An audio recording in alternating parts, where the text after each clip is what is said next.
Om Swastiastu.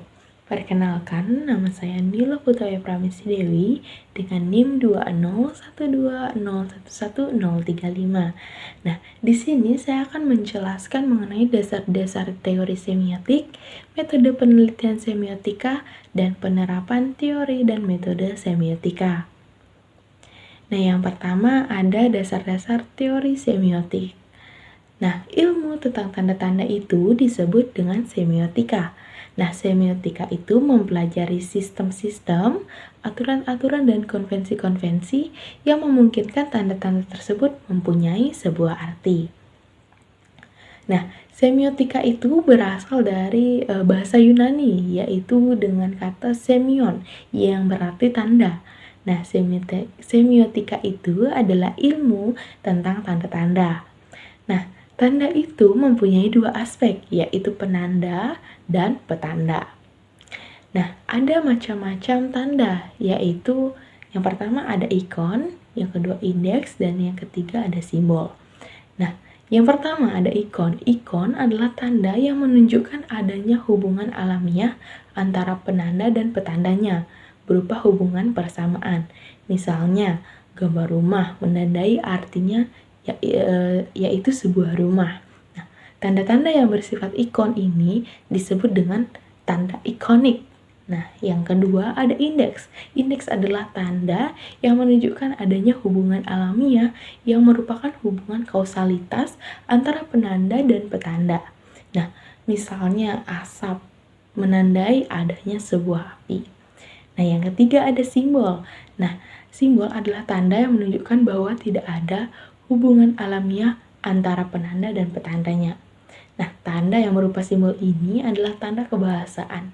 Sebagian besar tanda bahasa adalah simbol. Dalam kesusastraan ada dua macam sistem tanda, yaitu sistem tanda tingkat pertama atau first order semiotics dan sistem tingkat kedua yaitu second order semiotics. Nah, oleh karena itu dalam hubungan bahasa ini adalah sistem tanda tingkat pertama atau first order semiotics. Untuk menjadi sebuah karya sastra, bahasa ini ditingkatkan menjadi sistem tanda tingkat kedua atau second order semiotics, yaitu kesusastraan itu sendiri. Nah, dengan diketahuinya sistem, aturan, atau konvensinya, maka tanda-tanda itu dapat diberi arti ataupun maknanya. Nah, misalnya tanda lalu lintas. Aturan atau konvensinya adalah bila warna lampu merah artinya berhenti, warna lampu kuning artinya berjaga-jaga, dan warna lampu hijau artinya berjalan. Nah, selanjutnya ada metode penelitian semiotika. Nah, dalam penelitian semiotika itu yang dicari adalah tanda-tanda yang penting atau bermakna. Nah, oleh karena itu dikemukakanlah oleh Schuller pada tahun 1978 yang meneliti sesuatu, contohnya karya sastra adalah memburu tanda-tanda atau pursuit of sign. Nah, tanda-tanda yang bermakna itu dapat berupa ikon, indeks, atau simbol. Nah, tanda-tanda itu mempunyai makna berdasarkan sistem, aturan, atau konvensi. Nah, untuk memproduksi makna tersebut ada 4 hal yang harus diperhatikan, yang semuanya berhubungan dengan analisis tanda-tanda tersebut. Nah, yang pertama ada puisi, itu ekspresi tidak langsung. Yang kedua ada pembacaan heuristik dan hermeneutik. Yang ketiga ada pencarian matriks, model, dan varian. Dan keempat adalah sebuah karya yang baru mempunyai makna penuh kalau dijajarkan dengan teks yang lain, yang menjadi latar belakang penciptaan teks sesudahnya itu. Nah, hal itu disebut dengan hipograf. Nah, selanjutnya ada penerapan teori dan metode semiotika. Penerapannya ini berupa penelitian atau analisis yang dikenakan pada bidang tertentu oleh yang menjadi objek penelitian. Nah, Art van Soest dalam bukunya yang berjudul Semiotika tentang tanda, cara kerjanya, dan apa yang dilakukan dengannya pada tahun 1993 memberikan contoh penerapan semiotika dalam beberapa bidang.